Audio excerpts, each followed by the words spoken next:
Welcome to Save Cow Barbecue. I'm Patricia Aiken, an average host with exceptional guest. It's Thursday, March 3rd, and it's been a banner day for Bolshevik America. 5 men were arrested today for supporting the Bundy Ranch standoff 23 months ago. That raid was based on a fraudulent charge of cattle trespass. There is no such thing as cattle trespass in Nevada and most of the western states. So it ain't about cattle, it's about land grabs. It's my pleasure to welcome Brianna Bundy to her first time at the barbecue. She's the wife of Mel Bundy and the daughter-in-law of Cliven and Carol. Brianna, glad you could make it tonight. I'm glad I could be there. Great. I think you know my other guest, Thom Davis, is back with us tonight to share the utter corruption that he and Rene Powers has uncovered. Thanks for being here tonight, Thom. And Rene's standing by. She'll be on with us in the next hour. But Rene, why don't you say hello to everybody? Hi, guys. Glad to be here tonight. Thank you, Patricia, for this platform. And I just want to extend my condolences, actually, because I feel today we've had quite a loss, but it's not going to end here. We are going to be winning, and we are winning. So everybody listening tonight, have your ears perked up because you are going to find ways to help. And just thank you, Patricia, for the platform. Okay, awesome. Well, I wish we could all stop meeting like this. Right. I could go for a little boredom, and this is why I don't line up my show until the day before, or even when I do. I mean, the kaleidoscope, or shitstorm, as Adrian calls it, is out of control. So before we get rolling tonight, I'd like to tell all the NSA guys and feds listening to grow a conscience. Stop working for maniacal sociopaths and do honest work. So, Brianna, why don't you start us off by telling us what happened and today with Mel and Davey?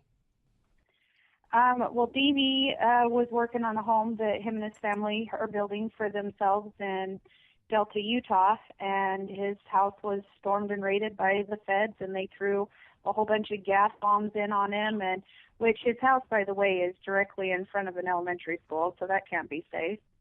But they took him out, knew his workers that were there by first name, and anyways, arrested him. And then Mel was down in Phoenix, Arizona. Hold on for a second. With Dave, didn't you tell me earlier that they use a smoke bomb in the house? Yeah, those gas bomb things that like smoke you out, and they're flash bombs. Flash bombs. Yeah, that's what they are. So they threw a bunch of those in on his house to get him to come out. And then Mel, he's not working right now, obviously, because his work fired him for not obeying societal law, is what they called it. So my brother-in-law needed his help putting a pivot together down in Phoenix.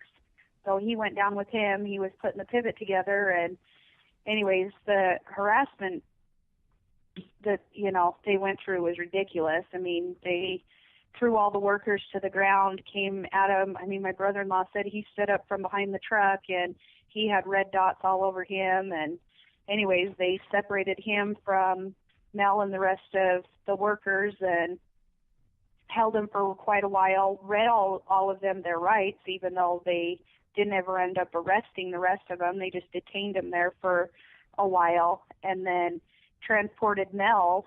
It took them all day to finally get him. I'm assuming he's in Maricopa County at the prison because he has a booking number, but he called me at 1:50 and still hadn't made it to Maricopa County, but their records indicate that he was there at 11:15 a.m. But that's untrue. So that's pretty outrageous. What happened to you? Yeah. The first phone call. You're supposed to get a phone call. Right, and we haven't received one. It has the recording that calls that says you have an inmate calling you. It says his name, and then it hangs up on me every time he calls. So, and there's money on his account. It's not like we're running out of minutes here. They're just not letting me talk to him. May I interject something here, Patricia? Sure, Rene. What you're talking about right now, we have found that to be a pattern. That phone system is very corrupt on its own. We've had friends who've had $50 people will put on, and other inmates end up using it. And it's really another tactic, we believe, that's just a control thing, that's just to show who's the boss and to intimidate. So what's happening there probably was on purpose because they do hang up Right. calls. So people listening and- need to know that. I quit Studio A. Shh. And Hold on, sorry. I just dialed John Kaminsky in because he couldn't get in through the studio. So, John, I'm going to ask you to put yourself on mute, and you can listen here as long as we have bandwidth. Okay. Okay, Rene, go ahead. I'm sorry. I know that they're harassing me too because my brother-in-law said after they finally released him, he ran up to his truck to get his phone to call me. He was a bit traumatized, and he said every time I called you, it just kept saying that this phone number is unavailable. And so finally he called his wife, who called my mom, and used her work phone to finally be able to get through to me. Yeah, and that, all that day right long there is unacceptable. That is Right. Again, this is part of what those who are participating in these actions need to realize is that is a pattern. That is how Right. they are taught to treat the people, the inmates. That's Right. part of standard operating procedure. And so I just had to interject because I'll tell you what, most people don't experience what we've all been experiencing with our friends and that, but more and more are experiencing it. And they're all coming to the realization of it's time for us to realize that we are living under a tyranny that is standard operating procedure to harass, control, and scare. That does Right. not sound like and America this to is, me. I mean, all of this, it just comes back to freedom of speech. Our people are being imprisoned every single day. Look at the last month. Our men, every single one of my brother-in-laws, have been put in prison, and my father-in-law and my husband, for freedom of speech.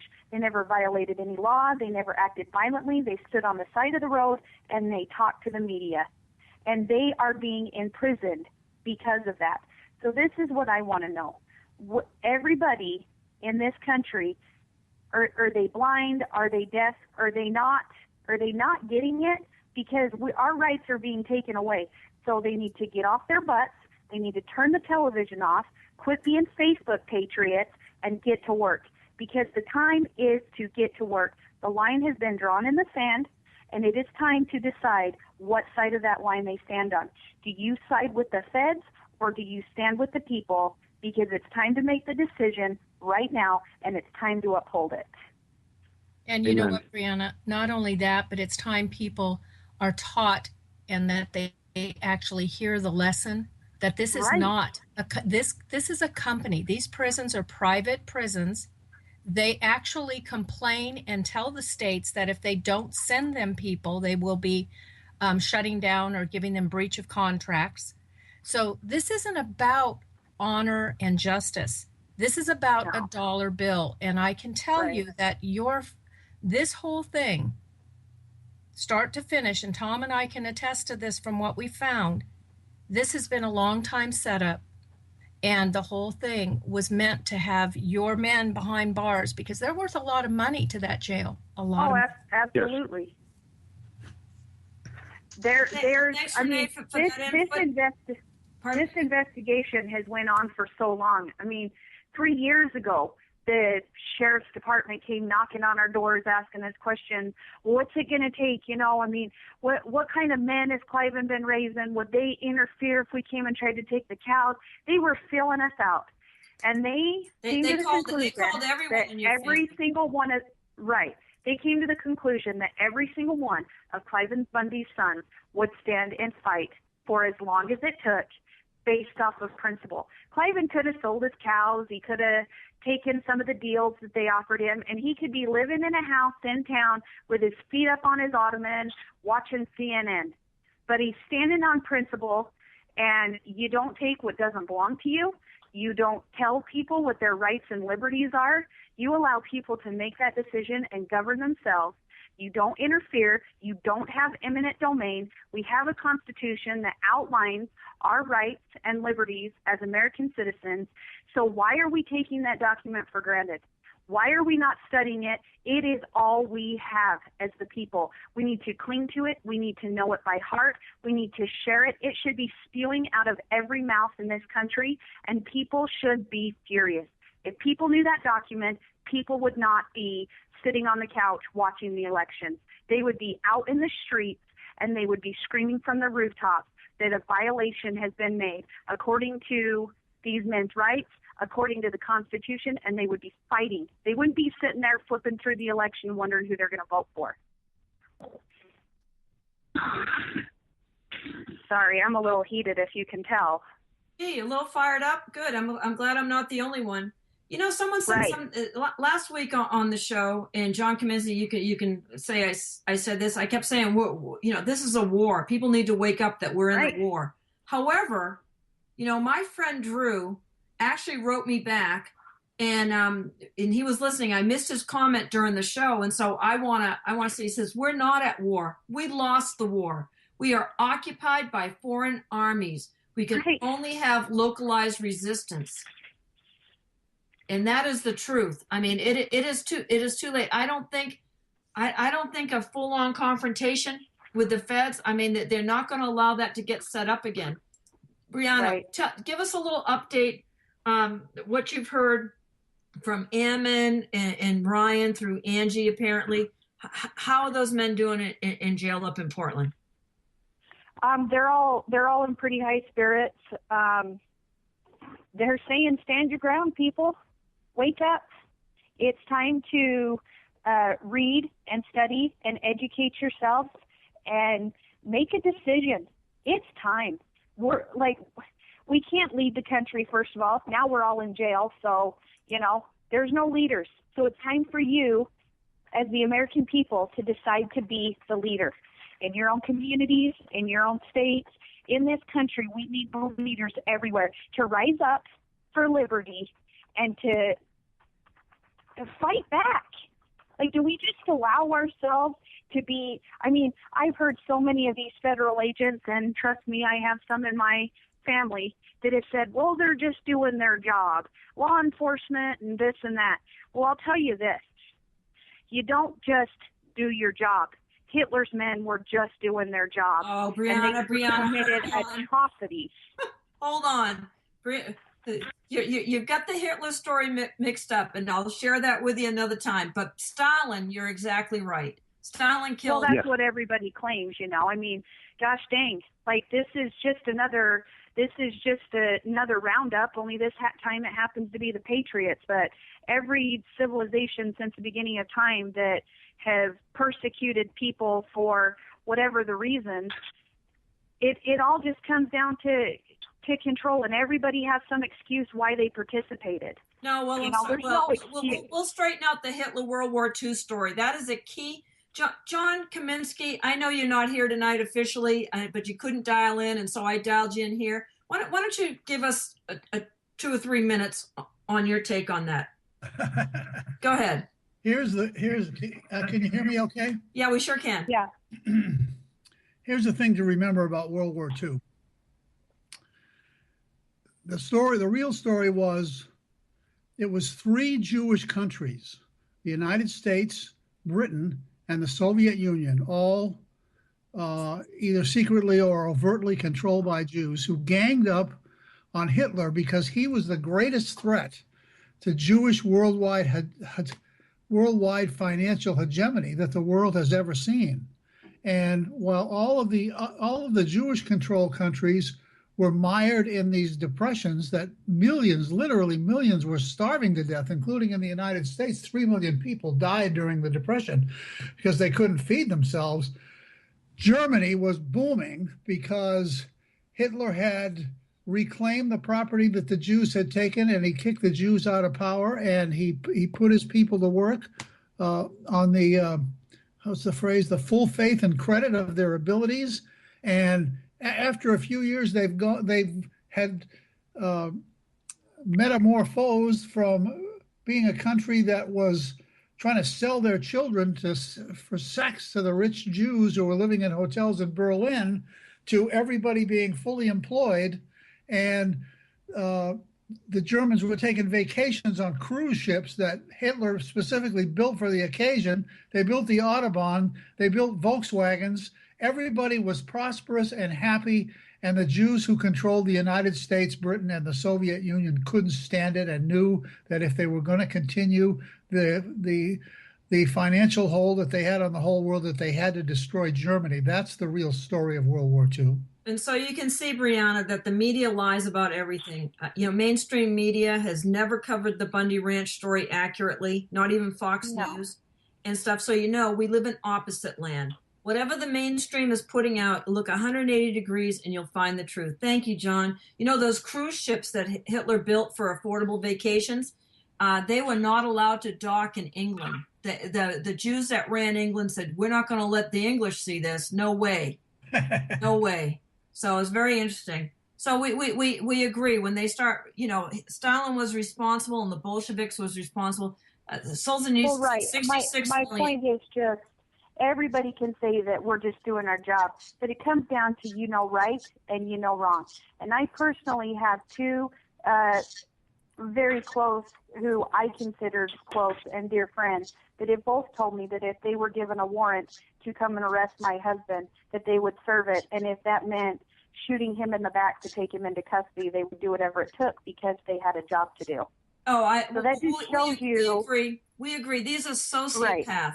And the people that are the most sociopathic rise to the top. I have we have a friend who's been harassed and put out of business. I used to say it was the Bundy Ranch with supplements. $2 million in asset forfeiture, put him out of business. And when they talked to the IRS agent that's been harassing him, they asked him, what did you do before you were an IRS agent? He says, I was a sniper for 7 years. Have you had any accounting background? No. They're just sociopaths. So this is what I want to talk about I don't know who can help me with this, but here's a problem. And this came out of a Supreme Court ruling, I believe. It says, another to be exercised in time of foreign war without the boundaries of the United States or in time of rebellion and civil war within states or district occupied by rebels treated as belligerents. See, this is in a third to be exercised in a time of invasion or insurrection within the limits of the United States or during rebellion within the limits of states maintaining adhesion to the national government when the public danger requires its exercise. What they're saying here is that when the citizens rebel against tyranny, they've written into clause that they're to be treated as rebels and belligerents, not as Americans. Well, there's a difference here. There's a difference here. And I think, obvious. Tricia, this is the key part, is citizen is a slave. It's a U.S. citizen.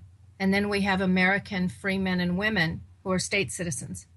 There's a big difference in being a U.S. citizen versus a man born on the land who is separated from that. And we know that, but Rene, at the end of the day, it doesn't matter because all that fictional nonsense was done through fraud and duress. And fraud vitiates a contract. So we know that, but that's not, we know that, Well, but until we stand on it. Okay. That is what I'm Brianna just saying was this. talking about. I'm just saying this. I don't really care what laws and codes and regulations and nonsense that they have placed upon this country. I believe in an ultimate supreme being, and that is God the Father and his son Jesus Christ. And I know for a fact that I was made by a creator and I was given certain rights by God that cannot be infringed upon no matter what title they try to give me. And I see the law of the land as God's law, and the Constitution of the United States follows God's law. And as long as people want to try to name me or define me or whatever, I'll not listen to it, because every single man and woman on this and child on this planet has the agency from God, and they have certain rights that the Lord has given them from the time of birth. I don't care if they were born in a free land or an enslaved land. They are free according to God the Father, and I will fight for those freedoms until my last breath on this earth. Well, and I will fight for the freedoms of my neighbors as well. I agree with that, Brianna. We have God-given natural rights. Thom Davis, chime in on this conversation. I promised you the first hour, and here you are. I haven't let you get a word in yet. Sorry. I'm sitting here agreeing 100%. I know better than to step into some women that's having a discussion, unless they're cutting me down. I've learned that the hard way. Coward. Smart. All right, Thom, have your say. Mrs. Bundy, I agree 100% with everything you're saying. God given us rights to stand by. We have leaders in our churches that are corrupt to the core, to the government of whichever country they belong to, from the Pope in the Vatican City that lives behind his walls and spouts socialism, to the LDS Church in Salt Lake City, to every religion. All they do is glorify the dollar. They want our dollar, and they want the government, and that's who they worship. They don't worship the true God, the living God. Well, I agree to an extent. I believe I'm LDS, and I believe in the gospel of Jesus Christ. Jesus Christ, yes. However, I do not believe in the establishment of church, and that is because I have not been led by the leaders in our. If you knew the persecutions by our church that we have faced, because people do not understand the gospel in its fullness, and they don't understand what the word laws of the land means. Well, the laws of the land are God's law. I'm going to have you back because I've got someone that was in LDS for a long time and two other people that were there 30 and 35 years, and we're going to have a discussion about this pretty soon. If you folks will quit blowing up Facebook with all this stuff and quit getting people arrested, we could have a talk about that. But then we're looking forward to it. I think Hawks joined us here from Revolution. Yeah, I just wanted to ask a real quick question. Yeah. Okay, so I asked a question, and you said that you are pro-Hitler. Oh, absolutely. Everything that you think you know about World War II. All right, that's all I needed to know. Thank you. I typed it in. Oh, he's going to be upset. Can I ask you a question, Brianna? Today when they hit the house with those flash bombs. Now, I've done, and Patricia, you'll remember Baby Boo Boo maybe back in Georgia a couple of years ago. And these flash bombs, all of these egregious acts of strength and puffiness, as I call it, is so unnecessary. When they came today, the one thing I do know about the Bundy men is, I'll tell you what, they are men, but they are honorable men. They're respectful men. They are going to defend their families. But you know what? When they are throwing these flash bombs in, they aren't even seeing where they're throwing these things. They're just throwing them. Baby kids could have been home. Yeah, were there any people inside? Just Davy and his workers. His children, luckily, were not there. But that's not the point. The point is why do you need to go to such extreme measures and such excessive force to apprehend one man? I mean, they went to my husband. He was there at work on a ranch, putting a pivot up in the middle of a field. There was nowhere for him to go. If you talk to my brother-in-law, he said that Mel cooperated fully, that he was very respectful. He did what they asked. These men are not confrontational men. If they were confrontational men, they would already have a criminal record. There is not that, and you will not find that. They'd be dead. Your husband would be dead if he was a confrontational man already. The other question I had then is, were either of Davy or Mel hurt in any way during this confrontation? Well, I know Davy, well, I imagine he probably got some gas in his face, and so I don't know. But my husband, I would like to answer that question, but I've yet to see a mugshot from him, and I've yet to hear from him. So honestly, I don't know how my husband is right now, and I'm getting pretty agitated because they should have had a mugshot up of him. I know that they separated him from the rest of the men, and my brother-in-law was freaking out because he's like, I don't know what they did to him, but I know that there was a man that was working, one of my employees said, well, they joked because they were being detained so long, and they said, hey, can you wait to haul Mel off to jail until we get this job done because we're kind of relying on him. And they roughed him up for that comment. So Well, I know they don't play nice. He made a well, not comment only that, and they but roughed him up. these are not the normal. These are not our regular men, and I think Patricia No. might want to rein in on this. These are not honorable men behind the badge. No, they're These cowards in their Yes. pukes. Yeah, well, And here's the thing, you know, they need to document all this, and they need to file a counterclaim. As a matter of fact, Right. I hope that a counterclaim is being filed right now for the Bundy Ranch for all the infrastructure that was damaged, the 3 mass graves of cattle, the trauma Right. to the family, Ammon getting tased, you know, 3 times. I mean, it's unbelievable. That counterclaim needs to be filed. And I was pretty encouraged by something that Joaquin de Moreta said the other day. He actually got the city of Tampa sued for holding a man under false arrest for 23 minutes. They owed him over $1,000 a minute. He ended up collecting $25,000 from the city of Tampa for being falsely arrested for 23 minutes. yeah. Well, hey, I know that Wayne Hage, I'm sure everyone's aware of him. He's the enemy of the state. His family was awarded, they won their Supreme Court case against the federal government, and they won a very hefty amount of money, and they have yet to see even 1 penny of that money. Well, the interesting thing about that to me, Brianna, is right when the Oregon refuge thing started, they reversed the Hage case. Right. And so I knew this has been full spectrum dominance, and I think we can expect some more. I know Jerry DeLemus's wife was traumatized by what happened to him this morning, that they actually knocked in their door in their condo. So hopefully the good news out of that is it might wake some people up back east that are just asleep about what goes on here in the West.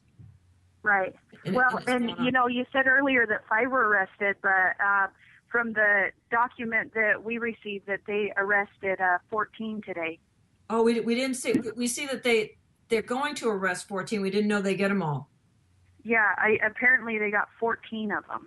Wow. And it appears that they've rearrested Joe O, whatever his last name is, Joe O. Yeah, but he was out on bail. And but you know, it appears that they picked him up again. They picked him up again. I thought that's kind of interesting. Well, he was too loud on Facebook. Get on his page and read his posts. He's too noisy for them. Yeah, they don't want anybody. And how's Shauna Coates doing? I'm sure you folks talk to her regularly. Yeah, I talked to Shauna this afternoon. She's just madder than hell, which is completely understandable.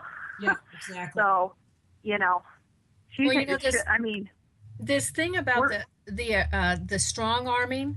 What also needs to be known is Jerry DeLemus actually 2 weeks ago he and his wife, he was asked to meet with the FBI, and he and his wife went to meet, and because his wife was there, they canceled the meeting. They didn't even show. They called him because they saw his wife there. So here he's been saying, I'll turn myself in peacefully.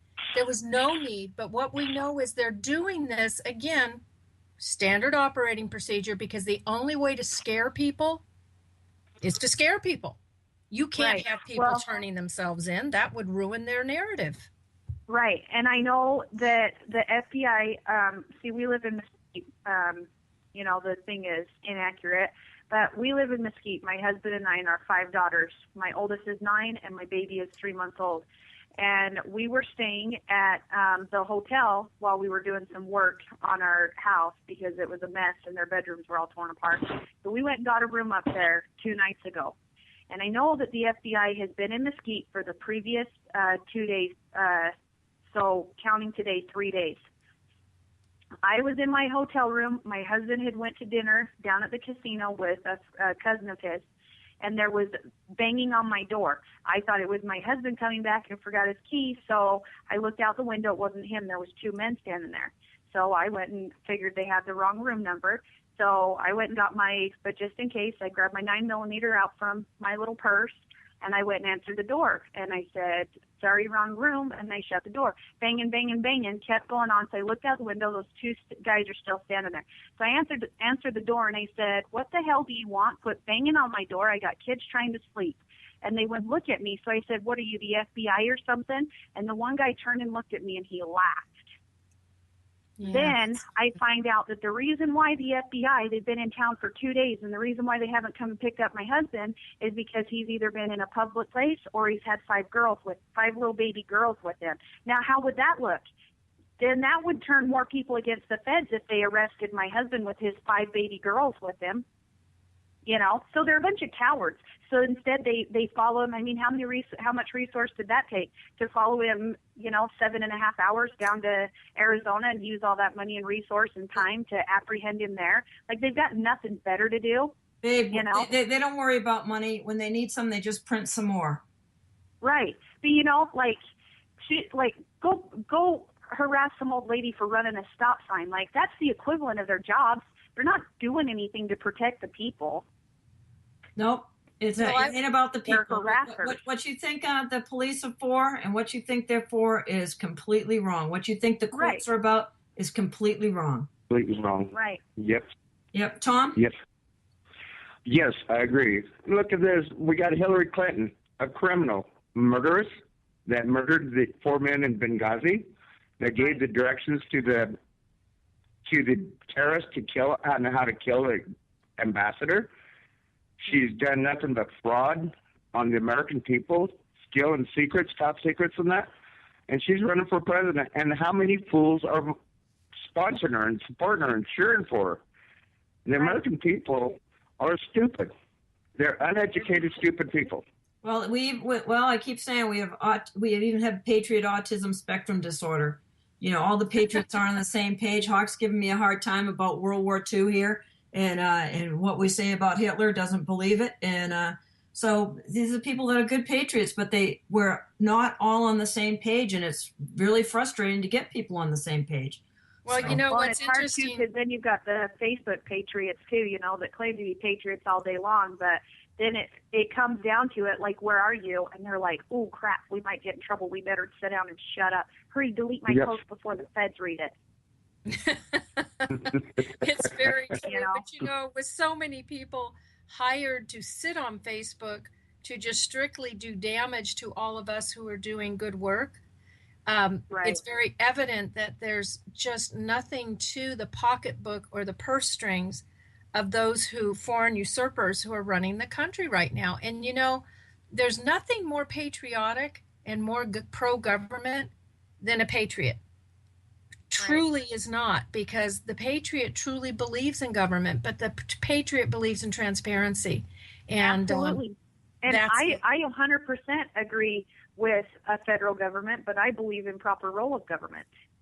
Yes. Exactly. And we don't have that anymore, and so that's why I am anti all these. I'm anti all these corporations, unconstitutional agencies that they've created to mandate and regulate and control. I mean, they're not supposed to be here. There is a time and a place for the federal government, and they are supposed to be there to serve and protect their citizens, not turn on them, and then we're just supposed to do what they tell us to? No. It was taken over a long time, and I say that the War Powers Act is still in play here, that they've suspended the Constitution, and people need to wake up because they still think we're the greatest country on earth, we have all these freedoms, and it's complete nonsense. I remember the first time we have no freedoms. We're still the greatest country on this earth because I believe we at least have the heart to be free. But dang it, people better stand up and realize it's time to fight for it because we're not going to keep it. Well, I think it's gone already, Brianna, but I think we can get it back, and there's some steps that need to be taken. So Thom Davis, why don't you start us off and tell us what you uncovered since we'll roll into this. Oh, but before you do, I need to say that you're listening to Sacred Cow Barbecue on freedomslips.com. This is Revolution Radio, and we'd appreciate it if you're a regular listener, make a donation, do something over at freedomslips.com, buy some of the cool stuff. There's great goodies over there, cool stuff, get the archives, do something to support the station. If everybody that listened just threw in a few bucks a month or every 6 months, threw in, $20-30, we wouldn't make these silly announcements. So we're listener and volunteer supported. Everybody here is a volunteer. So we thank you and we appreciate your support. And tonight I'm talking with Brianna Bundy, whose husband's just been arrested in a most despicable manner. Also, Thom Davis is here from Harney County, back. Rene Powers is here from, we'll get her to give her blog address and her radio show. John Kaminsky is riding shotgun with us because he couldn't get dialed into the studio. So, John, I'm glad you're here. And so, Thom, tell us what you folks uncovered. Let's start out and talk about that. I think you'll find this interesting, Brianna, about what you uncovered about the Paiute tribe and what went on up there in Harney County. Well, I was down there helping get the vehicles off the refuge and that, and I was asked by several people to go down there get the vehicles. First, we had to go through all the steps of lawyers. We had to get in touch with them and let them know that I had power of attorney to get the vehicles and all this. Well, we went down there to get some of Lavoie's stuff and some of Shauna's stuff. Some of the other people, that Buddhas and everybody that was involved, get their stuff. And I was standing there with a couple other friends and that was down there fetching everything. And I noticed these little flags everywhere. And I said, what's the little flags for? Oh, those are artifacts. Well, they were in the gravel. They were in the septic system that the refuge just dug. They were around the building that refuge just built a couple years ago, and that where they disturbed the artifacts by grading the ground and then built up a layer of ground almost 7 feet tall to put a building on top to cover up the artifacts that they just disturbed. There was a new fence there where they disturbed along the fence, pushing the fence row in and all this, and they had all these flags marked and that, trying to indicate that. Thom, when you say flags, you're talking about the little vinyl flags that they put out with those little flags that's on a piece of wire. Right. Okay. And they had them in the gravel and all this, like the Bundys disturbed all these artifacts. And sorry, when the Bundys were there, it was snow covered, and they would have been under the snow, those artifacts, which would indicate they were there before the Bundys even arrived. Well, right, the Paiutes came down. They were wanting to disturb their artifacts. Why were they trying to return them to their to their people? Exactly. Why would they want that if they had intentions of being destructive? They were trying to preserve those artifacts for those people because they know the sacredness of them. Yes, exactly. But the Native Americans down here, Paiutes, came out and said, oh, my God, they're disturbing their Kennedy, the chairman, the chief, whatever they want to call him. He's the leader of the tribe. He spoke on KTU in Portland saying it was like the Paiutes went to the Arlington Cemetery and stomped all over the graves and that. Well, I think they do because they're so tightly packed that you're going to be walking on top of a grave no matter what.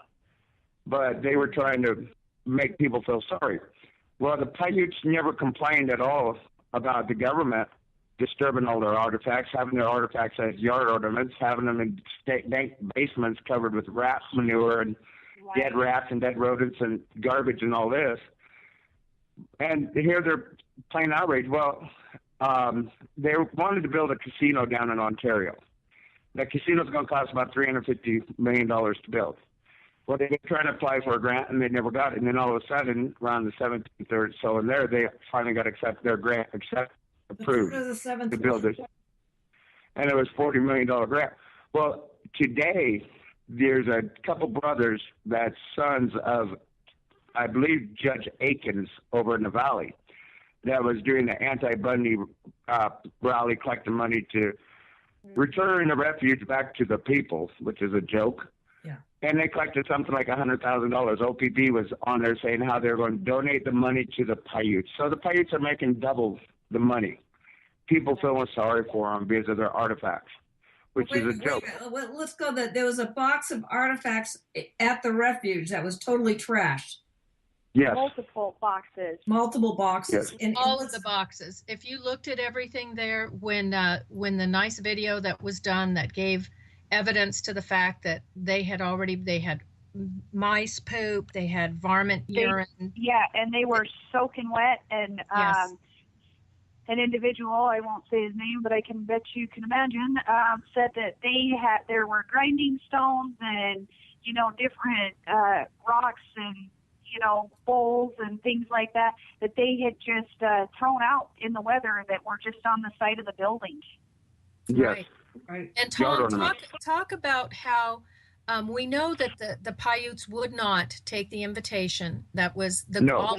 the olive branch that was extended anytime by Ammon or Lavoie very peacefully. They're calm men. They came in honor.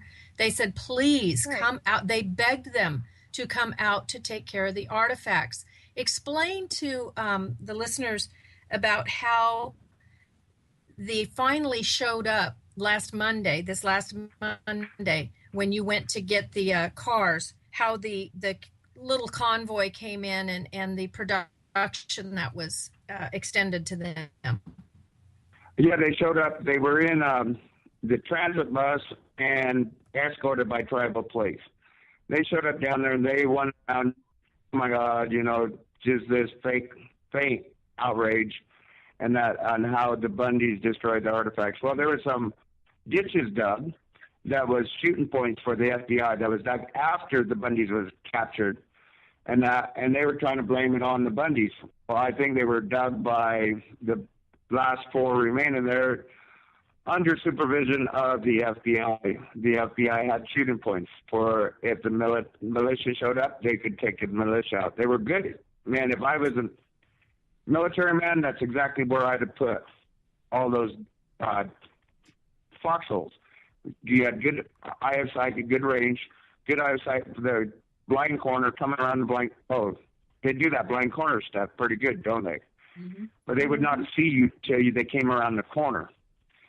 And so the ambush points that the FBI dug to get the militia if they showed up, and they're trying to blame those ditches on the Bundys, which wasn't there on the 25th, one day before Lavoie was butchered by the United States government. And it just... You got to find a reason, a way to discredit and destroy, Yes. I mean, Okay, I've got a question that you folks, someone needs to answer for me if they can. Why were the last 4, Jeff Banta and company, David Fry, and those folks, why were they camping outside and making latrines and not inside in the refuge? Does anybody know the answer to that? I would, my first thought, because we're question askers, we're like, why?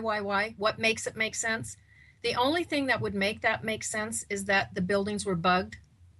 So in my opinion, these last 4 were used, very poorly used by the agency to create, excuse the expression, team, the shitstorm, literally poop ditches, everything else, that they literally were put in a position where if they were inside that building on phones and having the conversations with the Oregonian and maybe even Judge Grassley, who knows, if they're having conversations like that inside that building, they'd be recorded or they'd be heard. And that's my thought. That was the only thing that made sense to me. What did you guys think? That was the first thing that came to my mind. Well, I wonder if they were staying in the tents or that was a ruse to, for the people. Oh my God, they're so terrified. Were they out in those tents? Can somebody verify? All we have is the videos made at the time, not a 24-hour video. I think they were staying down in the building because you got David Fry walk around showing each of the rooms. Oh my God, look at these rooms, under the instruction of the FBI. The FBI asked them to do that. The FBI was trying to show damages done to the buildings, and that was verified by members of David Fry's family. That FBI had him do that. So was the FBI telling them to set up these tents and make it look like they were out there to justify these latrines, they call them, or was it something else? Question. There's a lot of questions here. Some of the answers are coming through. I had a sheriff deputy trying to ridicule me on what they call a horny kindling forum on Facebook. And she made some statements. And one statement in particular caught my interest. And I had 3 people, Lee, Bryce, and Diane Rogers sitting there with me. And Becky Hudson was there of TVI News, and Mike. And I said, guys, look at this comment right here. The comment came from the deputy's wife that we met with Jason Patrick, and we got the ball rolling. And this was before the takeover of the refuge. And I asked her, "What you mean, what ball? What are you talking about?" And she wouldn't answer the question back. I believe Dave Fry set him up, told him what the plan was, and that the county sheriff, the FBI, notified the refuge. The refuge released their people 4 days before the takeover and told them not to return until they were called back. So the refuge manager in the Oregonian paper says he locked up the door. Well, 1 day before the takeover, he runs back out there and was got to get papers.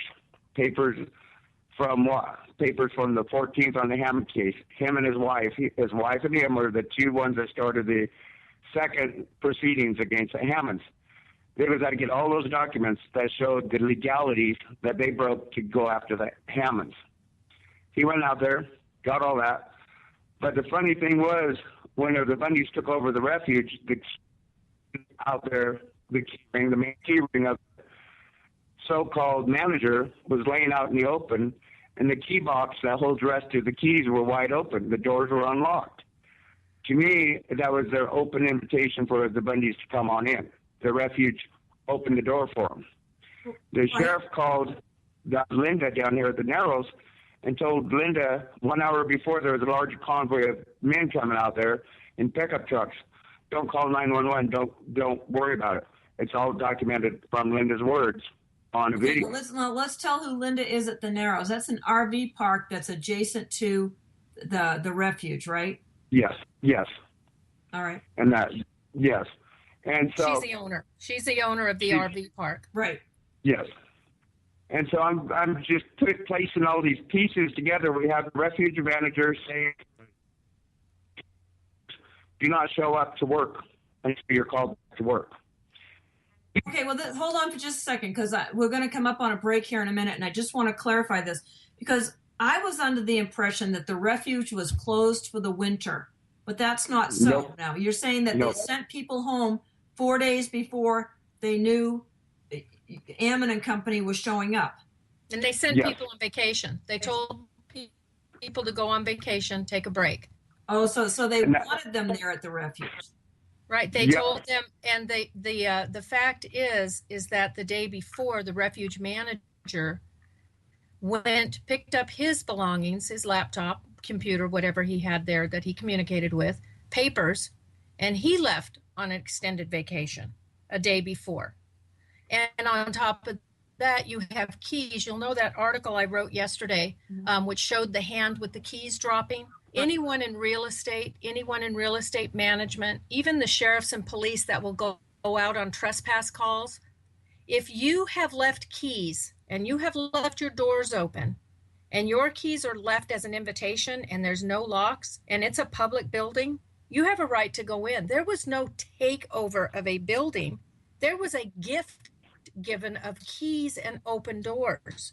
So for them to say these men were trespassing, I can tell you right now, that does not constitute trespass. When someone leaves you keys and leaves the doors open, and the sheriff himself, Sheriff Ward, now remember, they went after Sheriff Palmer because he spoke to them. Right. Well, not only did Ward speak to them, he had multiple conversations with other individuals that were inside confidants that we now know were up to shenanigans. But David Ward had more conspiracy and more conspiring for the takeover, I believe, in what we're finding, than even Ammon did.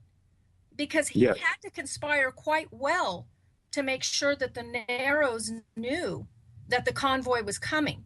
He had to conspire quite well to make sure that Fish and Game left keys. He had to conspire quite well to make sure that when that doors open and that electricity was on and things were operating. He had to conspire quite well, don't you think, to make sure that everything was orchestrated? Yeah, if they didn't want them there, they could have just turned off the power and shut off the water to the building. If Yeah. they didn't want them there, Patricia, a call would not have gone to Linda at the Narrows to tell her not to worry. There was nothing wrong. I know, and it's not like Linda and the sheriff get along that well. Hey, we're No, coming they on a break. have reason not to. After break, let Thom explain to you why that call going to her was even more interesting than not. Great, we'll do that. And afterwards, John Kaminsky, you say you're going to tell us how the mainstream media has covered this. They actually talked about Jerry DeLamus being picked up today, so we'll hear about that too after the break. And so I know that's coming up in just a minute or so here. So Brianna, any parting comments for this part of the show? And you're welcome to stay with us. I think I'm good. I actually need to go get my little ones all ready for bed, and my baby's going to be waking up any minute hungry, so I better go tend to them for a bit. Okay, very good, Brianna. We wish you. We're here with you. Let us know what we can do. Right. We need to have a strategy meeting here, but it right. And I'll definitely let you know if Mel's able to get through to me at some point. Okay, awesome. If you can, you've got my cell phone number. If you, in the next hour, if you hear from him, if you would call me, that would be great. Okay. I'll watch for it and I'll dial you back in. Okay, awesome. Perfect. Thank you. Terrific. Thanks, Brianna. All right. Bye-bye. Bye-bye. Welcome back to Sacred Cow Barbecue, everyone. I'm Patricia Aiken, and it's my pleasure. I've got Rene Powers is here with us tonight, and I'll let her tell you a little bit more about her blog and her radio show that she does. Also, John Kaminsky is here. He's been part of a firestorm of his own making lately, and an excellent writer and a man that really supports our cause. And we'll be dialing Thom Davis back in shortly. He got a call. There's an accident nearby him, and he's calling to check to make sure his son's okay. So I'll dial him back in just a little bit. So, John, why don't you give us the headlines that you just found and see how the mainstream media is covering this? Bundy, 18 others indicted in 2014 range standoff in Nevada by Lynn Tohey and Ken Ritter. Associated Press came over at 9:06 Eastern Time. Federal authorities rounded up 12 people in 5 states on Thursday, bringing to 19 the number of defendants facing conspiracy, assault, and threats charges in a 2014 armed standoff over grazing cattle on U.S. land near renegade cattleman Cliven Bundy's ranch in southern Nevada. Arrests of alleged co-conspirators in Arizona, Utah, Idaho, Oklahoma, and New Hampshire came after a federal grand jury in Las Vegas expanded an indictment already filed against Bundy. It also names 2 adult Bundy sons and 5 other men already in federal custody following the end of a nearly 6-week armed occupation of a wildlife refuge in Oregon. Armed occupation, yeah. Yeah, that they invited everybody into. Court documents accuse the men of leading more than 200 followers into an armed confrontation that forced Federal Bureau of Land Management agents and contract cowboys to abandon an effort to corral and remove Bundy cattle from federal lands where he was accused of letting them graze for decades without paying federal fees. At the family home in Bunkerville, Nevada, Cliven Bundy's wife, Carol, acknowledged that her husband and sons, Ammon, Ryan, Melvin, and David Bundy, were in federal custody. The mother of 14 adult children pleaded for prayer and echoed her husband's call to fight government overreach. There's that word again that replaces tyranny. Yeah. I truly believe this is showing the federal government thinks they have unlimited power over we the people, Carol Bundy told the Associated Press in a brief telephone interview. What kind of government do we have? This is going to be won in the court of public opinion, she added. When we the people make a stand, that's when we will win. Bundy supporters Ryan Payne of Montana, Peter Santilli Jr. of Cincinnati, and Brian Cavalier and Blaine Cooper, both of Arizona, were already in custody. They were arrested January 26th during the occupation of a federal wildlife refuge in eastern Oregon. The arrests in the Nevada case came the same day as U.S. Attorney General Loretta Lynch said in Portland, Oregon, that additional charges would be filed very soon in the 41-day standoff at the Malheur National Wildlife Refuge. She did not provide specifics. The 9-count indictment in U.S. District Court in Las Vegas is similar to the one filed February 11th, the day after Cliven Bundy was arrested as he arrived in Portland to visit Ammon and Ryan Bundy in jail. The brothers were among 16 defendants who pleaded not guilty last week to federal conspiracy charges. A total of 25 people are charged in the occupation. The occupiers had said they wanted the U.S. government to relinquish public lands to locals and free 2 Oregon ranchers who they say were wrongly imprisoned for setting fires. In the Nevada armed showdown case, charges include conspiracy to commit an offense against the United States, threatening a federal law enforcement officer, obstruction of justice, attempting to impede or injure a federal law enforcement officers, and several firearms charges. The indictment alleges co-defendants recruited, trained, and provided support to armed men and other Bundy followers during a dispute over more than $1 million in unpaid grazing fees and penalties. Officials say the fees still haven't been paid. None of these mainstream stories ever mentions that the Bundy family has been grazing these lands for decades. No, they have grazing rights, and they have They no do. contracts. You know, the BLM has never, ever provided an invoice saying you owe us money. Once. There's no Anyway. invoice. The story goes, it identifies Cliven Bundy as the leader and beneficiary of the conspiracy, and Ammon and Ryan Bundy as leaders and organizers of about 200 gunmen and followers. The result, a picket line of self-styled Bundy militia perched on a high Interstate 15 bridge, pointing military-style AR-15 and AK-47 weapons down at the BLM agents and cowboys herding cattle up a ravine to a corral. Dozens of women and children were in the possible crossfire. The federal officials backed down and they released about 400 cows that had been rounded up. Here we go. Documents submitted following the Thursday arrest of Gerald Jerry DeLemus in Rochester, New Hampshire, said that DeLemus, quote, organized and led armed patrols and security checkpoints, unquote, for several following weeks around the Bundy Ranch in southern Nevada. DeLemus was running for Stratford County Sheriff in New Hampshire when he was arrested. Presumably he still is. He appeared in custody in federal court in Concord, New Hampshire for a detention hearing that was postponed until Monday. His wife, Republican state rep Susan DeLemus, said she planned to hire a lawyer for his defense.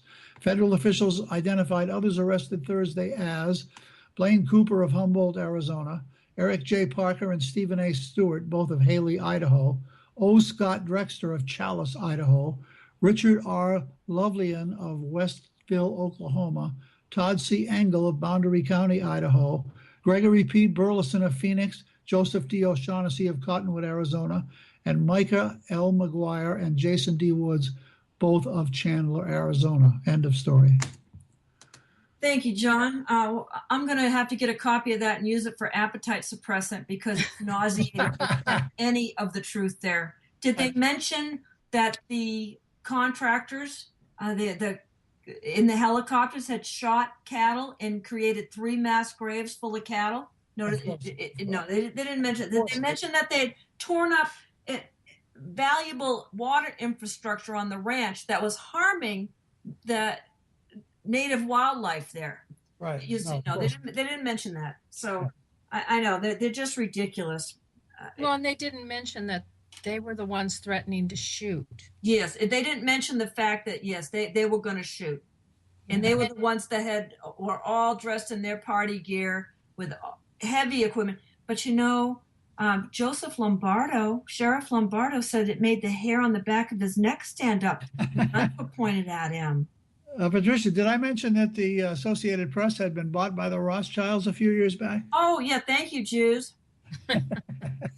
Well, I know, I got to tell you, if they actually told that story accurately, really nobody'd really read it, because the truth to what really was going on was very boring to the average person listening or reading if those inflammatory things were not said about the Bundys and about the people. Right. The way they create the story in order to sell news. Right. Is very different than if we were to actually, when we sit and talk about this, there would have been no story if the cattle weren't being shot. There wouldn't have been a story if the federal agents were in their proper place, which is in the 10 square miles of Washington, D.C. If they weren't throwing down Margaret, cancer grandmother and cancer survivor, if they weren't doing that, tasering Ammon 3 times. Just absolutely amazing. If they had done all that, 3,000 people wouldn't have showed up. But they all saw that on YouTube and said, we better get out there and help those people. You know, and if you went to Hollywood right now, you know, they're saying Jerry DeLemus led these, you know, protection patrols. Well, you know what? If we were to actually get in a car right now and say travel to Hollywood and Beverly Hills and looked beyond these borders of these homes and saw the armed men and women, security guards that are patrolling these homes for the wealthy. Now, of course, you're not going to go and have raids and shooting them because they're protecting the home. But I'll tell you right now, those same contractors that are doing these jobs, they take these jobs of security patrol for the wealthy. Do you think they wouldn't shoot at one of their own guys if they were making a breach of a door or a gate that they were being paid to protect? Yeah. So this isn't about what's right or wrong. This is about a paycheck right now. Yeah, and it's about the media spinning this and demonizing this, and they love to come up with that $1 million thing because people say, well, I got to pay my taxes, he should have to pay his. They don't understand. They have grazing rights. They have no contracts with the BLM and Clive, and it was never a significant amount of money. They were happy to pay it. As a matter of fact, they even sent a check to the county one time, which the county refused to cash, but didn't never returned. I mean, it's amazing. Listen, I'm going to try and dial Thom back in here so we can get back on the story about. About the tax thing you just said. I have to share with you something interesting. I had a call yesterday I had to make to the IRS, and loads of fun. 3 hours later, the young lady on the phone says to me, you know, I asked for her boss, and she thought I was going to complain about her. I said, no, I'm not complaining about you. I'm willing to say nice things. And she said, well, you do know we are the largest voluntary tax system in the world. Well, that's very good. She admitted it. Hi, Thom. Yeah. Welcome back. We just got John shared the controlled media's spin on the whole arrest thing today and everything, and had it all wrong, of course, you know, as they intend to. And so, you know, the one point we didn't bring up about that either is that they just came into the county, and one story had said that the sheriff had no way to stop it because they had the right to be there. But we need to be very clear. They don't have a right to be there unless the sheriff actually allows it. Yeah, well, the sheriff's been told, the sheriff of the county where Davie is said that the feds are allowed in. So he's allowing them in. They yes. don't know their power that they supposedly have.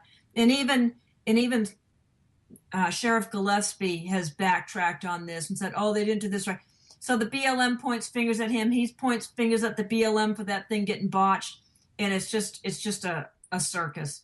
So guys, we've covered the Bundy Ranch a lot, and we'll go over it again for other people another time. But let's get back to this thing in Oregon. So what did you asked Thom to share some stuff, and I don't remember. Do you remember what she asked you to share, Thom? Yeah, we were just talking about the refuge artifacts and that. We went into the last 4 that was remaining there, how they were compromised by the FBI. What I wanted you to go into, though, we left off at why it was ironic that the sheriff would even call the Narrows when we know there's no way in heck he would ever call there. So go there first. Well, back a few years ago, what was it? I think it was 13 or 12 or 13. And there was a gentleman that showed up and used a septic system to clean out his trailers. So then he just pulled out and left the Narrows without paying the fee to use a trailer dumps, whatever you want to call it, clean out. Mm-hmm. And so Ron chased him down. Well, Ron had a pistol, and he caught him down at the Narrows on the bridge. And the guy called the FBI, the cops, the sheriff, and the sheriff came out there, and they gave Ron a citation, a ticket, and let the guy go without paying his fee. And it went to court $18,000 later. Ron was, found not guilty and all this, but it cost him $18,000 in lawyer fees. Well, Ron made a statement, no, Harney County Sheriff is allowed on his property. And for the sheriff to call Ron was kind of, wow, that was something else, because they'd never had communications for quite a few years. And then this happens. Oh And my the sheriff, gosh! And how could the sheriff? Well, no, we know this guy's a jackass, but how could any man side with the thief? I don't get it. Well, this is a different sheriff that sheriff, had that. there was a happen. different sheriff. Yeah, Oh, it was it was a different sheriff Okay. that had that. But the key here is that there's no blood loss. There's no friendship there. So for them to even call the Narrows like that tells you that they were very concerned, because they couldn't have a 911 call coming in, because if a 911 call came in, they had have to go out and investigate what all those trucks were doing. So see, there wouldn't have been able to be a here's the keys, come on in, take up, have a nice vacation here, see what's going on, watch the birds, whatever you want to do. They could not have claimed that these men trespassed if they would have been, in quotations, caught before actually doing the deed. So there was no 911 call made, only because the sheriffs called to warn them that the guys that their sheriffs are saying trespass were on their way in a convoy. You can't have it both ways. That right there nullifies everything. It's a void. They weren't trespassing. No, and other policemen agree. Other police officers in town agreed with that. Mm-hmm. Mm-hmm. So you have a setup here. You have a very well planned setup. And Thom, explain to them what we've talked about this at length. Believe me, because we do this is a lot of rabbit holes to go down just to get some of this information. But tell them why you believe this was a setup, Thom, and your take on it. Okay, first of all, we had the sheriff's deputy's wife ridiculing me, trying to put me down on that Hunter County farm. Then she said that her husband and several deputies and the sheriff met with Jason Patrick, and they got the ball rolling. And I was trying to figure out what the hell ball rolling they were talking about. Next thing I know, we have the manager down there, I forget what his name is, of the refuge, telling his people to go on vacation 4 days prior to the takeover that they were going to have problems down there. They had a picture of Brandon Curtis on the wall in the museum.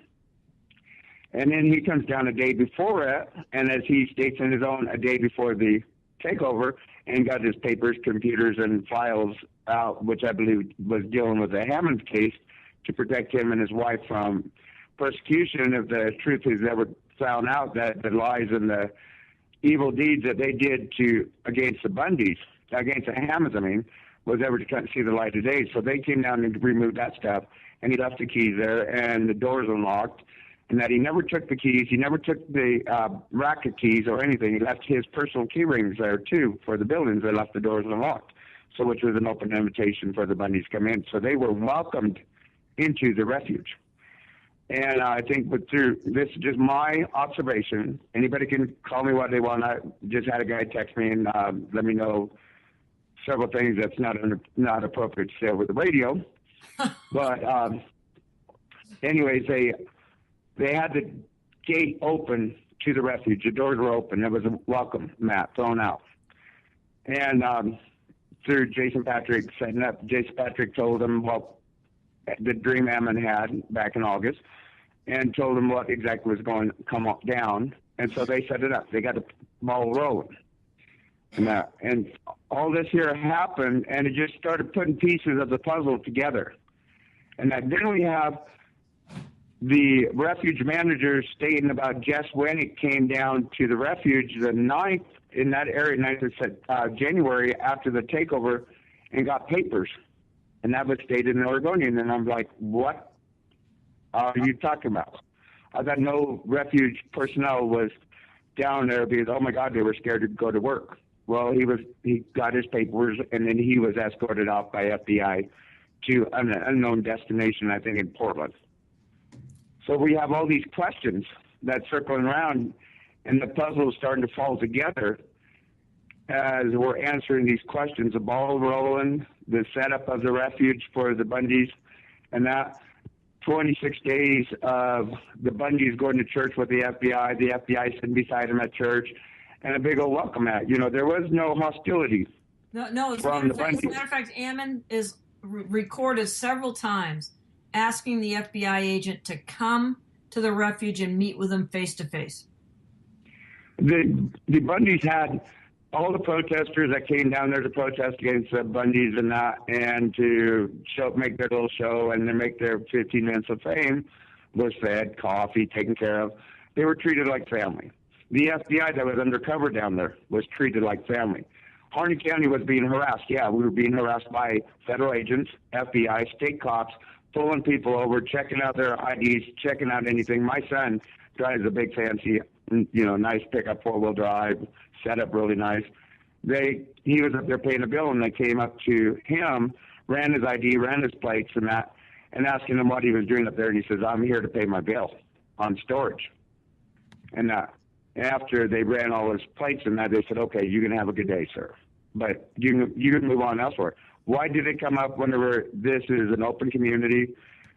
We have That's not business. even legal. They can't just run those plates like that unless there's evidence of a crime. Yeah, and they had no probable cause to do that.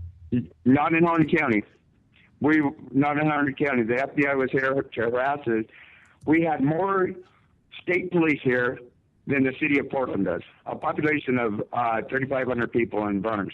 We had more state police here than the city of Portland. We had more marshals here, sheriff's offices from across the state living off of our dime, all to dip their handkerchief in the blood of a kill, make the kill and have their big Tonto Tarzan type thing. And, it was ridiculous how many law enforcement we had here. We had occupied airport. We had occupied courthouse where you're treated like you were going into a third world country if you went into the courthouse. And now we had people coming down here being paid to protest for the FBI the FBI and those guys from the BLM and everything to telling the Bundys to go home and that militia go home. The militia brought a lot of money in the worst time of year for us. The winter time in the Harney County is the worst time of year. The economy was boosted 10 times over, and that they brought a lot of money, a lot of revenue that was very much needed in a county that is a poverty-stricken county. We were one of the richest counties in Oregon. Now we're one of the poorest. And the county and the BLM and all these guys that protest and just told anybody, this is for all you environmentalists, all you birders that try to press your beliefs, your laws on our throat. We don't want you. Go home. That's from the county. We don't want anybody that's trying to change our way of life. So go home. Get out of here. We don't want you here in Harney County. You know what, Thom? Will you also talk about the road that the Paiutes and everyone were complaining about? They're saying that Gammon and the Constitutional, I call them the Constitutional Posse. Patricia, we've changed their name. We don't like occupiers because that is actually a propagandist term that the government created as well. Well, Thom told me last week when Occupy Wall Street was down in Portland, they ran up over $1 million worth of damage. Nothing happened to them. Right. Well, our Constitutional Posse was blamed again for damages by building a road, by putting a road in. Tell them about the day you went to get the vehicles, the Attorney General that was there, good old Jim, and what he asked you when you were talking about that road. I looked at the road. The road was there for a long time. I've been down in there before this whole taken place. And there was no fresh sagebrush ripped out of the ground. It was a gravel, well-packed road as being well-used, and that it was the old road through there. That's what I tried to express to people prior when they were yelling about, oh, my God, the Bundys opened the road and destroyed the precious artifacts. No, it was already an established road. And that I was sitting there, and I said, Jim, what's with all these flags in that? Oh, locations of artifacts they found. And I said, well, that road's been there for a while, and there's flags in it. And he said, yeah. And he just went on. And so I left. I was getting upset with seeing all these flags being placed everywhere. So if there was artifacts laid there, they were laid there either by under the supervision of the FBI or by the FBI. They scattered them around. The key part here, Patricia and John, when you're listening to this, is that there was a huge hoop-de-doo about a road. The Paiutes, now remember, did not go down there, but yet they were all complaining about this road that was built. Well, the road was already there. It was a gravel road. The sides of the road had already shown how, how when they move dirt, how it's packed after time. Right. So what happened was when Thom was talking about that, and the AG turned around that gym and looked at him and said, "What did you say?" Thom explained to him. He said, "Well, why?" And he said to them, and I remember, and I'm quoting you, so let me know if I'm wrong, Thom. But Okay. He said, "Why are you people doing this? The Bundys didn't do any of this damage." The Bundys didn't do none of that damage. And I pointed out, and I said, the septic tank over there, you guys got a fresh dug septic tank that was dug last year by the refuge. And you've got flags all over showing artifacts there. Well, if the artifacts was there, it was dug up when they dug the septic tank. 400 feet of leach line. We're not going to let a few facts get in the way of prosecuting these men, are we? Exactly. Oh, yeah.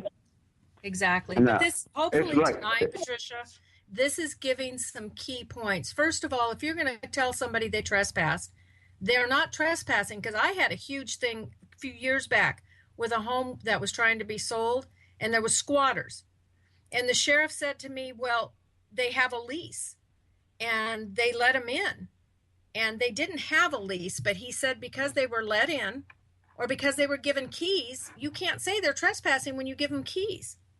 And if you leave keys, they're not trespassing, they're allowed in. And if doors are unlocked. Yes. So that's a key point. They didn't disturb artifacts, they protected them.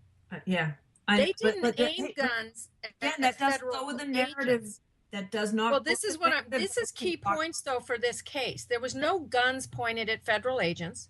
There was no impeding them doing their job, because quite frankly, everybody was on vacation.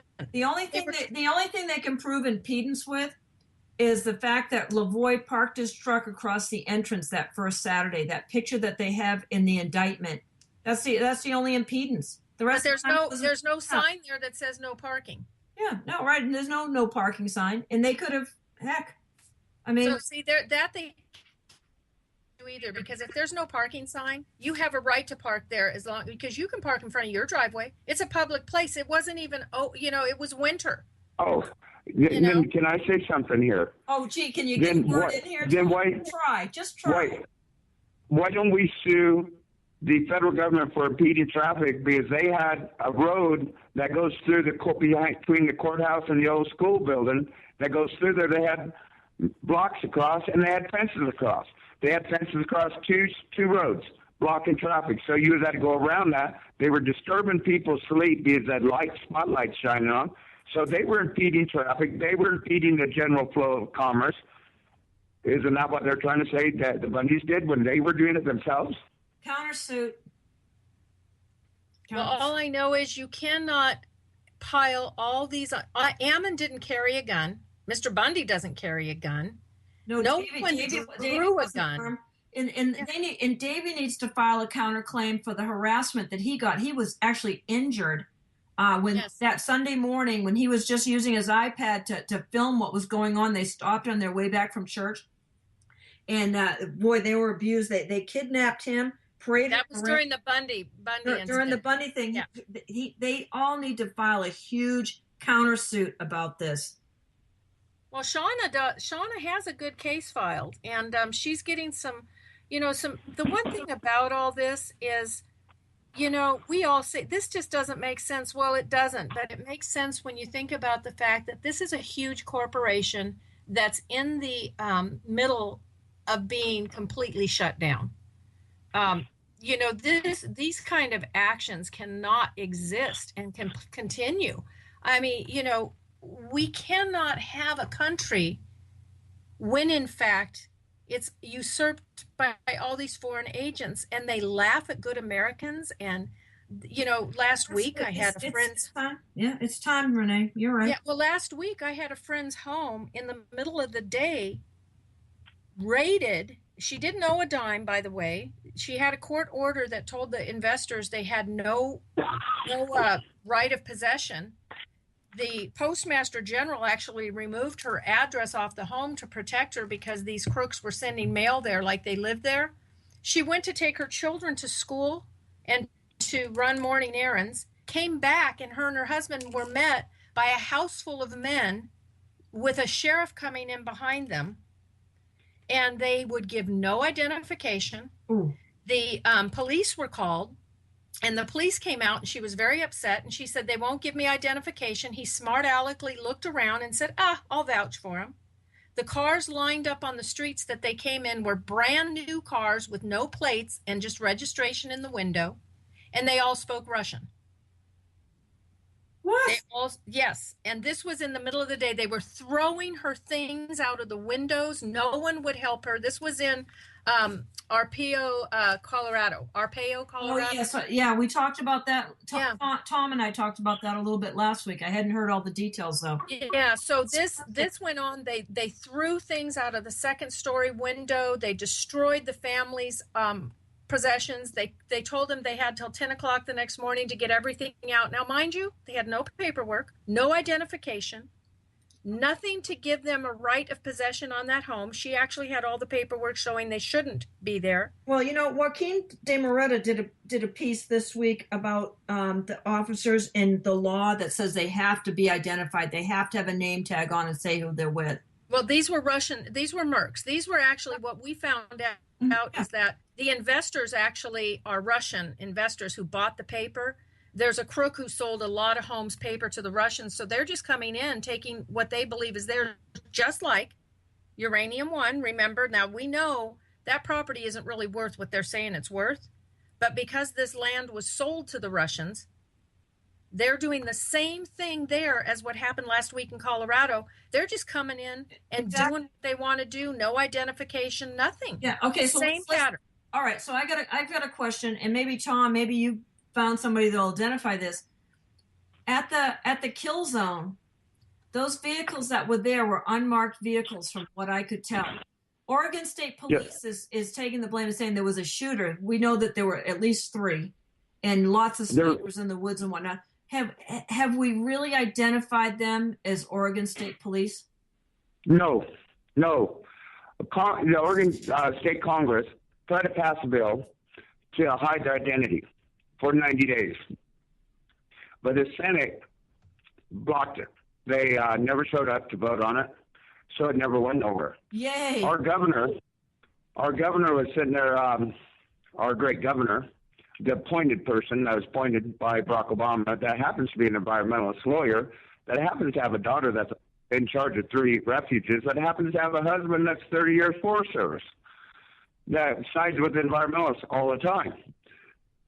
And nobody will release the information. Nobody knows exactly who. But there was cameras there. If you look at the last video that just came out, of the enhanced video, the last shooter, the shooter that tapped Lavoie in the head twice with his pistol, shot him twice in the head, has a head camera on his helmet. You can see it plain as day, sitting right there on his helmet. And actually, I think that was Mr. Love himself, Daniel Love. It's an exact description of Daniel Love, but we can't find record of him being here. But it looks the same build structure, the way he carries himself, everything. He looks just like Daniel Love. Our friend Daniel P. Love. I wouldn't be surprised about that. But you know what? They've never released the up close shots of the truck, Lavoie's truck. Yeah. That hasn't been released. That surely there's got to be a subpoena to get that released. These defendants need it.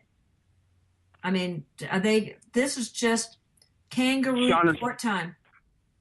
Shauna's telephone, that she videotaped the whole thing. Yeah. They've got that in lockdown. They won't release that. Yeah, no, this is just criminality at the highest levels. Patricia, what it looks like, and this is just, this is just an opinion. We have a situation that was planned. They had it orchestrated. They had decided how it was going to go down. They had decided how it was going to end. The problem is that you have people who are connected throughout this United States and even overseas who are watching social media. The social media Trojan horse that they set up to entrap all of Americans truly has turned out to be the problem for them, because what's happened is everything they tried to do has been preempted, because you have people going, that doesn't make sense. Who would do that? Why would they do that? Man, that guy looks like so-and-so. He doesn't even speak English. Okay. You've got so many people. So what happened here is they could not play this out the way they wanted it. And now you have a problem because what do? It didn't end the way you wanted it to. Now you've got all these men in jail. You can't just release them, but yet you have nothing truly to hold them on because you gave them the keys to the vacation that they took, basically. It's this is absolutely absurd. We live in Absurdistan. It's opposite land. Whatever they say, it's the opposite. And the situation, and I have to do my host duties here and say you're listening to Sacred Cow Barbecue on Revolution Radio, freedomslips.com. Tonight, my guests are Thom Davis, Rene Powers, John Kaminsky's riding shotgun here. And we weren't able to dial Adrian in again. Man, I hope he's okay. He had people at thinks he had intruders at his ranch last night. So I hope he's fine. And maybe I'll send him a text message in a little bit just to check in with us. And we're, please, we're volunteer and listener supported. Go over to freedomslips.com, get the archives, buy some cool stuff, make a donation, do whatever. We're all volunteer and listener supported here.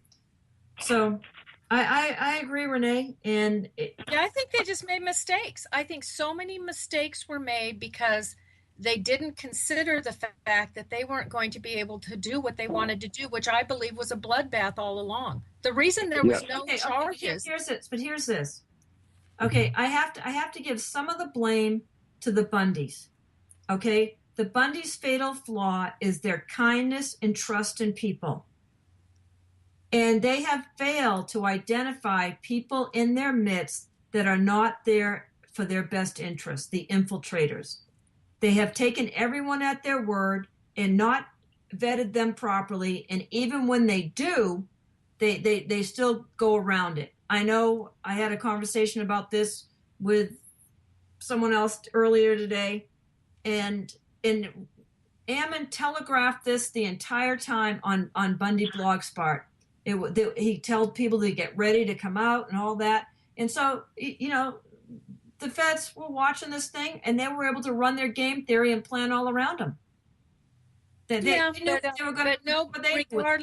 Regardless of that, if our country is going to be built on what we now know for a very long time, and when we were researching the names of the gentlemen, even on the search warrants, Patricia, I had Thom read them to me again, and I said, Thom, read those names to me again, and he read them to me, and I said, you're not going to believe this. Tell them what we found, Thom. Yeah.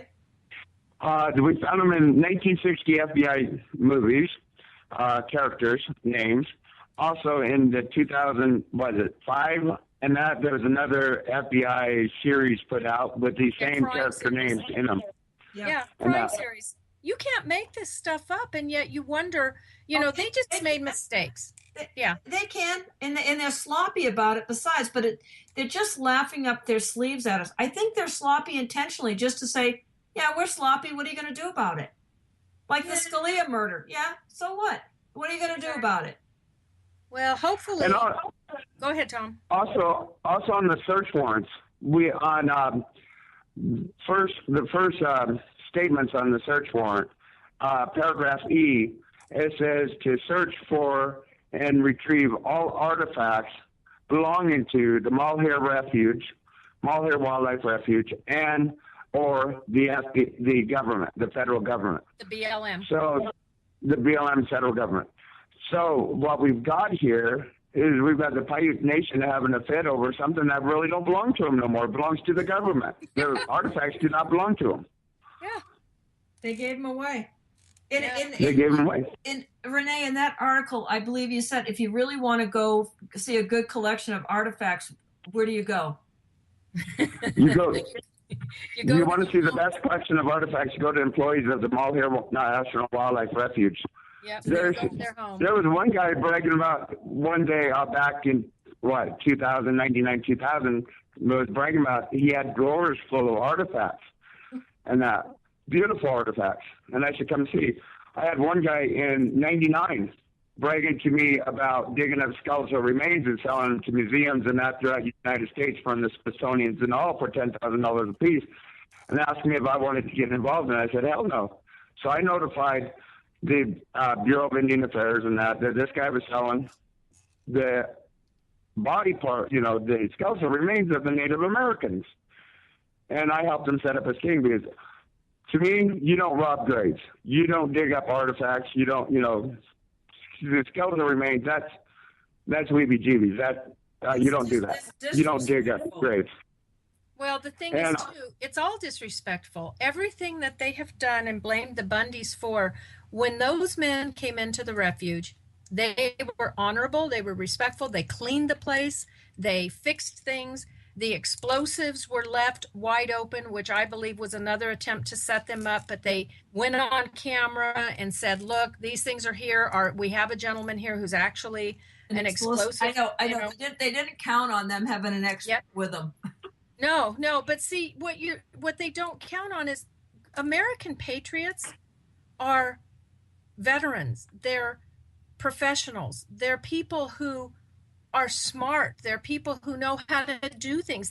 These are the bread and butter, salt of the earth American patriots. And these people are good people. They believe in God and country, and they believe in taking care of their brethren. And when they found those explosives, of course, the first thing they thought of is how bad and poorly the actual BLM had kept them, because they were in a very bad situation. They were close to things that were where you don't store explosives, first of all, and they locked them up. How did they lock them up? They had the keys, remember? Yeah. So they locked them up and secured them, and they made sure to go on camera. The one thing they did very well was document. Yeah. They documented very well, and it showed everything they did was clean or cleaned, fixed. They removed the debris. The people were allowed to come and go. It wasn't shut down to the people. The only thing shut down during this time of the stand-up was the town. Yeah, well, that's because that's what the feds came in and took over I would love to see people file a suit about people lack of sleep because of the way they had the airport lit up. Thom, tell me something now. Is the airport still completely occupied the way it was? No, the airport's not completely occupied. It's open, but there is some. I'm looking right across here. The place I'm at right now is right behind Dave Ward's house, and I'm looking across to the airport. There's some lights that never were there before. That's still there. I believe they might have equipment inside of those hangars, and they've got them all lit up. I don't know if there's any guys on patrol down there or not. I haven't been past the airport in a while. But I can see plain day looking across at these lights that never was there before. Oh, wow. Yeah. And, I don't know about you, Patricia, but I get migraines. So I'll tell you what, if you're a migraine sufferer and you have to live all night with lights on, that's not a good thing. And, today. And especially if you're married, your husband. Well, we don't have to worry about that one. Yeah. What did me in tonight, and actually Thom had called me to check in on some things we were talking about here, was that video today that Arden did, Oh, wow. Wow. Patricia, I don't know if you saw it yet, but the youngest son, the Bundy's youngest son, he's actually had to quit school, and quit early. He got everything done. He's going to graduate with honors. I mean, he was... these children are all. This family is an amazing family. I mean, I had someone ask me one time, well, what do you think about being Mormon? I'm considering being Mormon because he was out at the Bundy Ranch. And I'll tell you, talk about bad influences, aren't they? Here he's got people talking religion and finding God. And he says to me, and I said, you know what I think?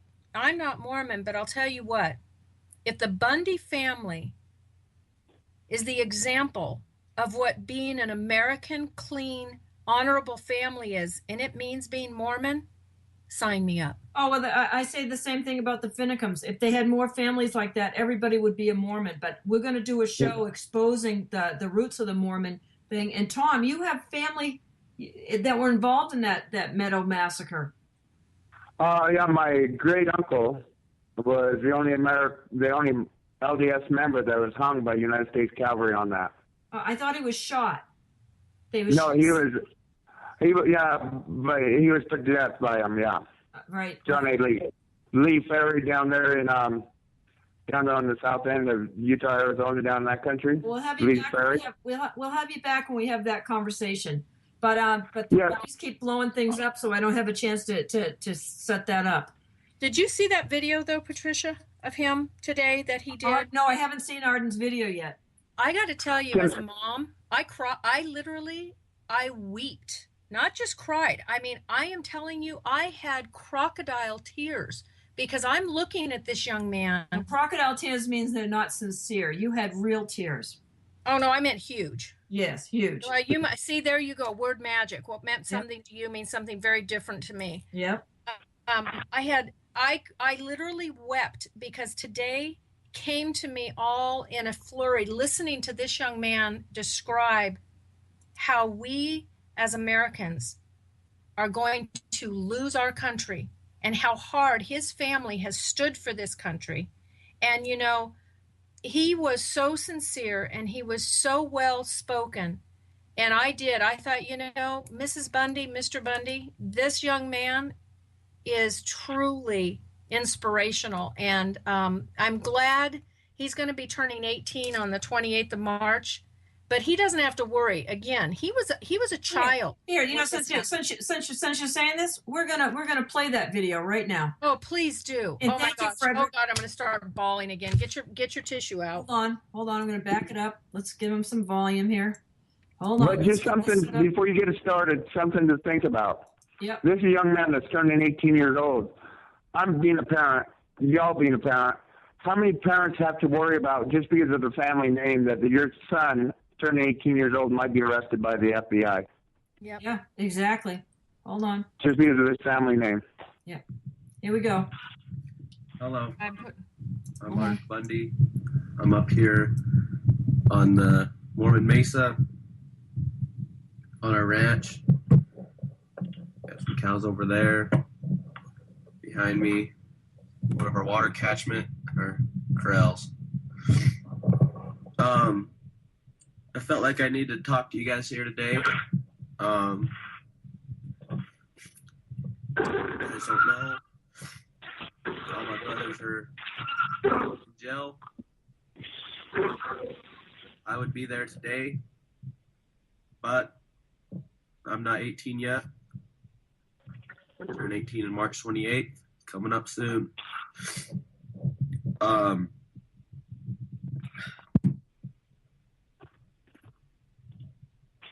I've asked the Spirit to help me talk to you guys here today. So I feel like if you're watching this, you need a little guidance too.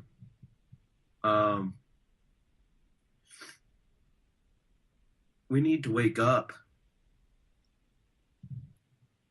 We need to spread the word. We need to read the scriptures.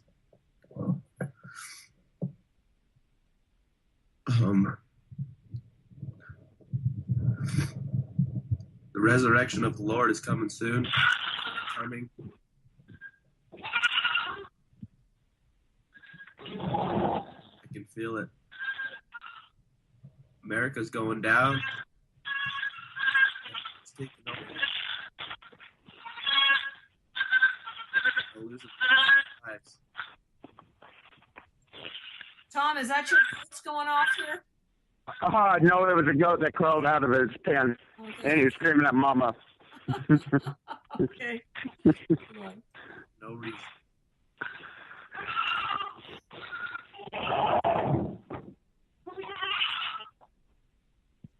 Long time ago, back when the British were in control, the British had the biggest, strongest army in the world. No, they were unstoppable. But we, the people, conquered that biggest army. We took over that biggest army. And that's what we need to do now.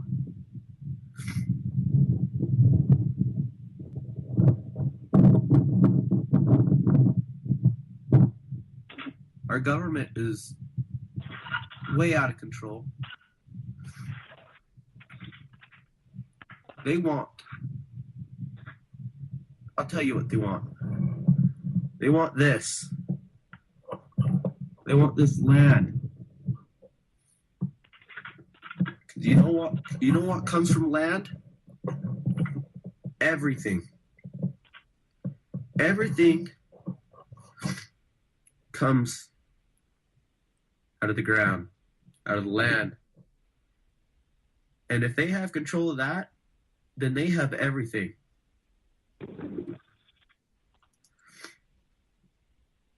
Everyone says, oh, it's all about the cows. See the cows? It's all about the cows. It's not about the cows. Wake up. That's an excuse. It's about us. It's about our future. Our cows, they can take our cows, but they're not going to take our future or our land. Because without our future and without our land, we got nothing. They're taking our born rights. Rights we were born with. They're taking. And we as Americans are standing by and letting this happen. You know, I don't know if you guys are very familiar with patriarchal blessing. It's kind of a thing that our church does. Anyways, it's a message that's given to you when you are ready from the Lord. And I read mine about 5 minutes ago, and it says I'm going to be a leader in the last day. And, you know, I don't know when that last day is, but I feel like it's pretty damn close. I'm gonna let everyone finish up. There's about another minute to Arden's talk here, and what he's reminding me of is the state motto for Hawaii. The state motto for Hawaii says, "The life of the land is perpetuated in righteousness." And so I guess we can say the death of the land is perpetuated in unrighteousness, and that's what we're dealing with in our country today: an unrighteous corporation that's has stolen our land, stolen all our rights, and something has to be done. It's now or never. So closing remarks from everybody. John Kaminsky, you've hung in here. Something you'd like to add to the end? We got about 2 minutes. So everybody take your 30 seconds here as we wrap this up. Yeah, that YouTube, that recording by that kid is very inspiring, and it should be a separate YouTube. It is. It's a message from Arden Bundy, and it's on Chef 1111's channel. A message from Arden Bundy. You can look it up. Just put that in. I'm sure it'll pop right up for you. Or if you can sometime later fry me a link, I'll distribute it to my list. I'll give it to you right now. Cool. Okay, right. Okay, Rene, 30 seconds. That young man, I'm crying again because it's not just, he's right. This country is in peril. And we need to support this family and these people being unjustly arrested. And just listen to this young man's word fully, completely. Say your prayers tonight, hug your kids, and know that if we don't do it, our country's gone. Thom? Arden, you're one heck of a man. Any dad would be proud to have you as a son. You remind me of my son that lives for cowboying, riding the range, working cows, working horses, and that, being a good horse back out in the desert with a good dog beside you. And God bless you, young man, and I hope you're the best. And America, time to wake up. We're sitting here screaming at the top of our lungs to try to get your attention. We have people constantly ridiculing us, calling us names. And one guy just sent me a text telling me that he hopes the prisoners in prison has their way with me. Is that what the American people think? Is that what they want for other Americans to be political prisoners by the United States government? Wake up, America. Time to look at reality. Well, you know, the Marxists don't have a very good track record. When they're done with you, when they're done with their useful idiots, they throw you right under the bus. And so don't worry, Yep. his day will come. Their whole days will come because they have a love for no one but themselves. And so this is a unique intersection we are in history. And I just want to say it's not just the Bundys, it's not just the Hammonds, it's not just the Finnecums. This is going on with ranchers all over our country and farmers all over our country and businesses all over our country. So thanks for listening. This wraps another Sacred Cow Barbecue.